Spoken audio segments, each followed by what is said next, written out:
সাম্প্রদায়িক শক্তি এবং জঙ্গি শক্তিরা আজকে পিছনে ক্ষমতায় আছে এবং তারা চেষ্টা করছে একদম 71 থেকে 6 মাস পর্যন্ত আইসিইউতে রেখে দিচ্ছে। আইসিইউতে হঠাৎ করে যখন ফজলুর রহমানের মতো একজন অদম সন্তান বাংলার মুক্তিযোদ্ধা বললো, এই মুক্তিযুদ্ধ ছাড়া কিন্তু কিছু মানি না, বাংলাদেশ যদি মন্ত্রিত্ব করতে চাও মুক্তিযুদ্ধ মানতে হবে, না হলে পাকিস্তান যাও, পিন্ডি যাও, রাওয়ালপিন্ডি যাও, না হলে ইসলামাবাদ যাও, না হলে করাচি যাও, না হলে লাহোর যাও, আর বাংলাদেশে থেকে মন্ত্রিত্ব করতে হইলে ইউনূস সাহেব মুক্তিযুদ্ধ মানতে হবে। 6 মাস পরে দেখলো যে আর ফজলুর রহমানরা যেভাবে করতেছে, মুক্তিযোদ্ধারা যেভাবে করতেছে, বিএনপির অনেক মুক্তিযোদ্ধা মিটিং করে বললে জীবন দেখবো, মুক্তিযুদ্ধ বাদ দিব না। এই যখন শুরু হইলো তখন তারা দেখলো আর চতুর্দিক থেকে মুক্তিযুদ্ধের আওয়াজ যেভাবে আসতেছে, তখন ক্ষীণ কণ্ঠে বলে হ 71 সনে একটা যুদ্ধ হয়েছিল ভাইয়ে ভাইয়ে, হ্যাঁ হয়েছিল, তবে যুদ্ধটা অতটা না, 24 হইল মূল স্বার্থ, মূল মুক্তিযুদ্ধ। কাজেই এরা 71-এ বিশ্বাস করে না, এখন মুখে বলে কিন্তু অন্তরে বিশ্বাস করে না। অন্তরে বিশ্বাস করে না বলেই 16 ডিসেম্বর বিজয় দিবস তারা যে পালন করছে, বিজয়ের মাসে আমি কোনো গান শুনতে পারি নাই। বিশেষ করে বিজয়ের মাসে একটা গান ছিল, শ্রেষ্ঠ গান, সবকটা জানালা খুলে দেও না, সেই গানটা বাজাইলো না, কারণ তাদের খুব পয়লার মধ্যে লাগে। আমি জানি না তারা মুক্তিযুদ্ধ বিরোধী মানুষের সন্তান কিনা, সবকটা জানালা খুলে দেও না। তারপরে আসলো 21শে ফেব্রুয়ারি মাসে প্রথম দিন থেকে আমার ভাইয়ের রক্তে রাঙানো 21শে ফেব্রুয়ারি আমি কিন্তু নিতে পারি, যেহেতু একজন মুক্তিযোদ্ধা এই গানটা লেখছেন যার নাম গফফার চৌধুরী, এবং এই মুক্তিযোদ্ধা সুর করছে তার নাম আলতাফ মাহমুদ, যে মুক্তিযুদ্ধে শহীদ হয়েছে, শহীদ মুক্তিযোদ্ধা। কাজেই যারা আলবদর রাজাকারের সন্তান কইলে আবার তারা আমার বকা বলতে করে, যারা স্বাধীনতা মুক্তিযুদ্ধে বিশ্বাস করে না, 21শে ফেব্রুয়ারির প্রথম প্রহরে আমি গানটা শুনতাম। 1 ফেব্রুয়ারি থেকে আমার ভাইয়ের রক্তে রাঙানো 21শে ফেব্রুয়ারি, বাঙালির হৃদয় উচ্চারিত গান, না বললো আমার ভাইয়ের রক্তে রাঙানো 21শে, এটা বাজায় নেই। আমি আল্লাহর ভয় করে কইলাম, আমি এইবার 28 দিনে ছিল ফেব্রুয়ারি মাস, একদিনের জন্য আমি শুনি নাই এই গানটা বাজাইছি। বরং আমি দেখছি যে ওই যে বাংলা একাডেমির যে 21-এর মাঠ, এই মাঠটাকে ইসলামের মাঠ বানায় রাখছে। এখানে সব জঙ্গিরা গিয়া ওই এরা এদের সেই তাদের 21শে ফেব্রুয়ারি পালন করছে জঙ্গিরা। আর এখন মার্চ মাস আসছে, আমি টেলিভিশনটা খুলে প্রথমে দেখি মার্চ মাসের কোনো একটা আলাদা তারা করে না, এবং মার্চ মাসের কিন্তু 15 তারিখ চলে যায়। 1 মার্চে এদেশে এহিয়াকান সংসদ অধিবেশন মুলতবি ঘোষণা করছে, মুক্তিযুদ্ধ শুরু হয়েছে। এহিয়ার বুকে লাথি মারো, সোনার বাংলা স্বাধীন করো, ভুট্টুর বুকে তালা মারো, সোনার বাংলা স্বাধীন করো, তোমার আমার ঠিকানা পদ্মা মেঘনা যমুনা, বীর বাঙালি অস্ত্র ধরো, সোনার বাংলা স্বাধীন করো স্লোগান মুখরিত সারা বাংলাদেশ। স্বাধীনতা যে একটা মুক্তি, একটাইতে যে 15 তারিখ পর্যন্ত কি হয়েছিল, একটা গানও বাজায় না, একটা কথাও বলে না। সেই গানই তো ছিল, কি গান ছিল তখন, একটি ফুলকে বাঁচাবো বলে যুদ্ধ আপেল মাপ, সেই গান ছিল তীর হারাই দেওয়ের সাগর পারে দিত, পথের ক্লান্তি বলে স্নেহ ভরা কোলে তবু মা গো বড় কবে শীতল, কত দূর রাত। এগুলো আর এখন শুনি না, এগুলাকে তারা এখন শেষ করে দিচ্ছে। তবে আমি দেখবো 26শে মার্চ তারা কি করে, ভালো কিছু করবে বলে তারা মনে হয় না, হয়তো বা লোক দেখানোর জন্য কতগুলা ফুল নিয়ে নাচানাচি করবো, যে তারা ওই স্মৃতিসৌধে যাবে, এই লোক দেখানো, অন্তরে এটা নাই, কিন্তু বাহিরে মানুষকে তারা বিভ্রান্ত করবে, মুনাফিকি করবে। শেখ মুজিবুর রহমান, এবারের সংগ্রাম আমাদের মুক্তির সংগ্রাম, এবারের সংগ্রাম স্বাধীনতার সংগ্রাম, স্পষ্ট কথা। আমার কথাটা বুঝে, কথাটা রাজনীতি স্পষ্ট করা, রাজনীতিবিদদের পেটে এক কথা মুখে এক কথা হয় না, এগুলো ডিপ্লোমেটদের হয়। ডিপ্লোমেটটা সবসময় পেয়ে জানি, তাকে ডিপ্লোমেটিক বলবে কেন, ডিপ্লোমেট বলবে কেন? আরেকটা পার্টি আছে, তার নাম হলো জামাত।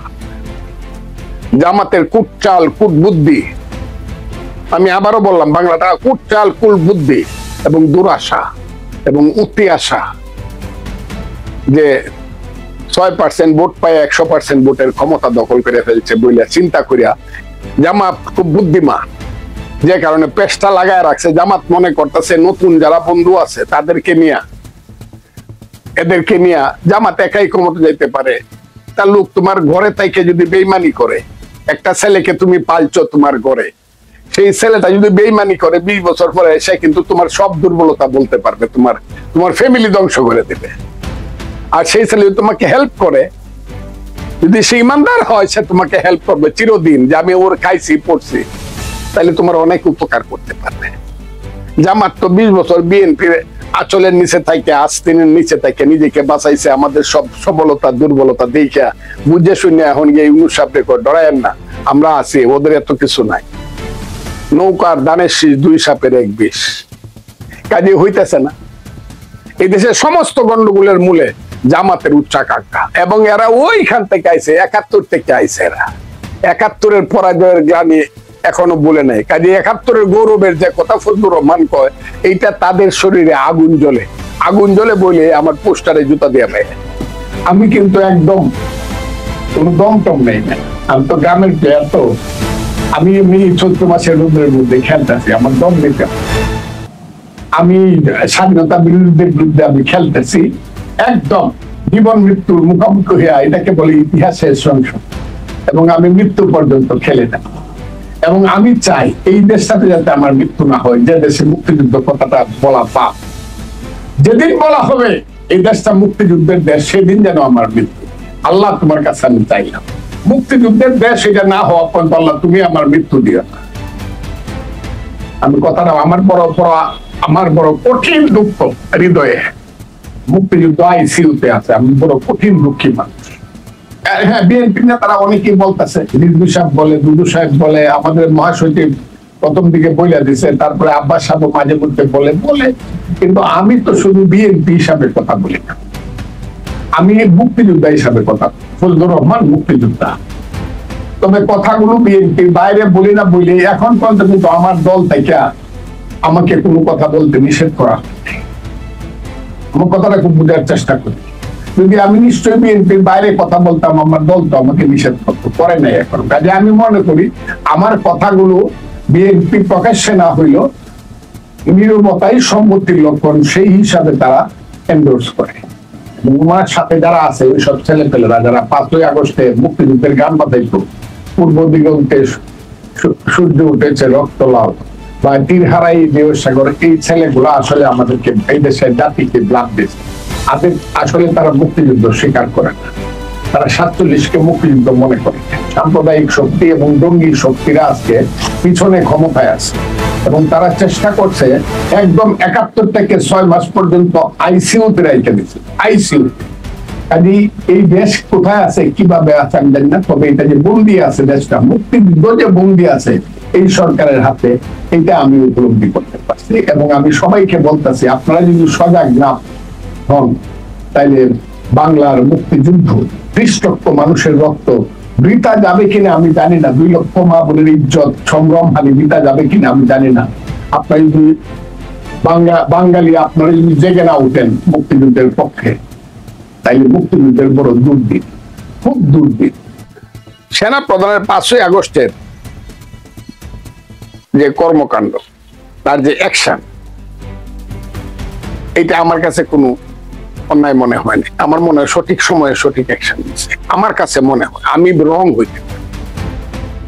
আর পরবর্তী সময় উনি যে কিছুদিন যেটা কাজটা করছে, এটা হইলো আপনি মীর কাসিমের ইতিহাসটা পড়বেন। এত বেশি বুদ্ধিমত্তার সঙ্গে এবং চালাকির সঙ্গে চতুরতার সঙ্গে ব্যাপারগুলা হয়। অনেকে কিন্তু যারা সরল ভাবে চিন্তা করে একদম ভিতরটা বুঝতে পারে না, কিন্তু যখন বুঝে তখন সময় থাকে।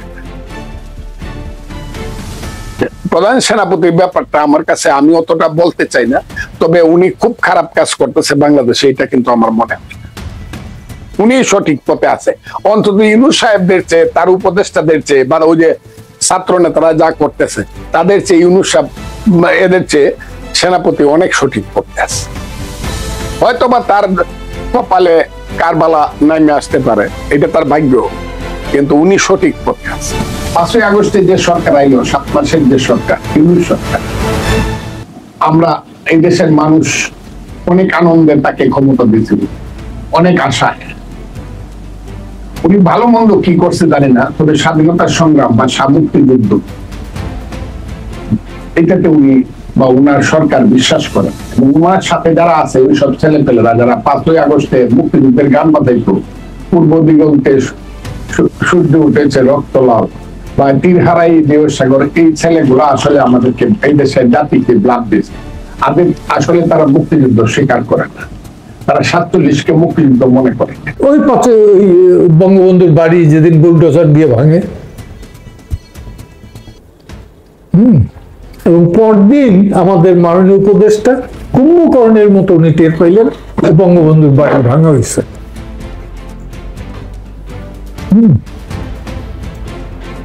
এবং এইটার জন্য নিন্দা প্রকাশ করলেন, উদ্বেগও প্রকাশ করেন না। তো নিন্দা প্রকাশ করছেন, খুব খুশি হয়েছি। এই শেষ কিন্তু শেষ না, শেষ আরো আছে। এই কথাও শেষ না, আমার কথাও শেষ না। আমরা তো কালকে থাকবো না, কিন্তু আমার এই কথার রেস টাইমে কিন্তু আরো 10,000 মানুষ দাঁড়াবে অন্তত। বলবো যে মুক্তিযুদ্ধের অস্বীকার করে, 71-কে অস্বীকার করে এই দেশে রাজনীতি কোন ধরনের চলবে না।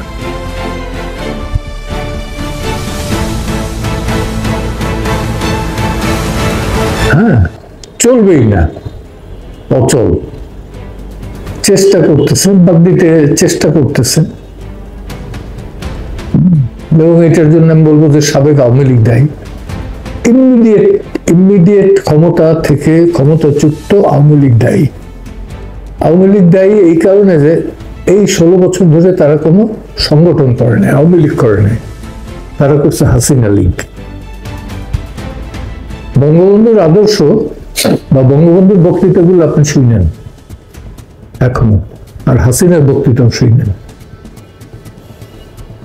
একজন প্রধানমন্ত্রী যদি বলে যে তার পিওনের আছে 400 কোটি টাকা, 450 কোটি টাকা, ও হেলিকপ্টারে যায়, আর তার পিতা বলতেছে ওয়াক দাদারে আমি উপস্থিত, সেখানে ইঞ্জিনিয়ারদের ওত পড়াইতেছে যে তোমরা ওত পড়ো আমার সাথে, যে আমরা জীবনে আর ঘুষ খাবো না। আজকে সাহস আছে কারো? দুইজনের যে প্যারালাল, এই যে বঙ্গবন্ধু বলতেছিল যে আমরা কার পয়সায় সাহেব, কৃষকের পয়সায়, রিক্সাওয়ালার পয়সায় সাহেব, এই কথা তো ওনার মুখে শুনি নাই। এখানে হলো ব্যতিক্রম। যদিও উনি বঙ্গবন্ধুর কন্যা, ওনার আমি রেসপেক্ট করি প্রধানমন্ত্রী হিসাবে না, বঙ্গবন্ধুর কন্যা হিসাবে। দুর্বলতাটা ওইখানে, কিন্তু রাজনীতিবিদ হিসাবে উনি 12টা বাজাই দিয়েছেন। 10টা ব্যাংক খালি হয়েছে, তুমি অ্যাকশন নেবেন না? আতিউর রহমান সেন্ট্রাল ব্যাংক, আমাদের যে এই ব্যাংক, সেইটা থেকে টাকা নিউ ইয়র্ক হইয়া ম্যানিলায় চলে গেছে। বাংলাদেশ ব্যাংকের গভর্নর জানার পরও সেটা মন্ত্রণালয়ে না জানাই 1 মাস উনি কিভাবে ঘুরে বেড়াইলেন? এটা কৈফিয়ত তলব করছেন? করেন নাই। এই যে লক্ষ কোটি টাকা, 1000 কোটি টাকার কথা শুনি, একদিনই তো হয় নাই, একদিনই তো হয় নাই, হয়েছে? তাই না? তার মন্ত্রিসভায়, লাস্ট মন্ত্রিসভায় বা তার সেকেন্ড মন্ত্রিসভায়, ধরেন 14 সালের নির্বাচন, হারতো আওয়ামী লীগ, হারলে পরে কি হতো? একদম হারিয়ে যেত। 100 নিচে না হইতে পারতেন? পারতেন না। তাহলে উনি লিডার অফ দ্য অপোজিশন থাকতেন। 5টা বছর লিডার অফ দ্য অপোজিশন থাকলে অসুবিধা কি ছিল? পরের বছর তুমি আবার আসতেন। এই টলারেন্সটুকু তার নাই। তার দলের ভেতরে কেউ ছিল না এই পরামর্শ দেওয়ার, নাই, আমি ধরে নেব নাই। থাকলে তো নিশ্চয়ই একটা ব্যক্তি ভুল করতে পারে, কিন্তু দল ভুল করলে পরে সেটা পরিণতি হয় ভয়ঙ্কর। আমি মুক্তিযুদ্ধের ইতিহাসটা অনেকটা নির্ভুল ভাবে জানি।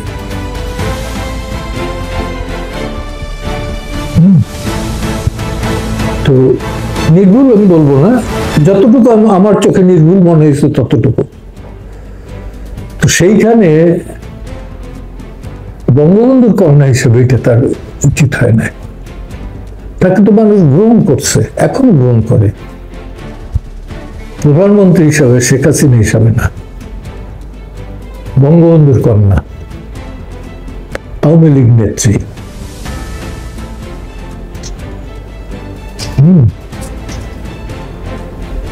ক্ষোভটা আমার ওইখানে,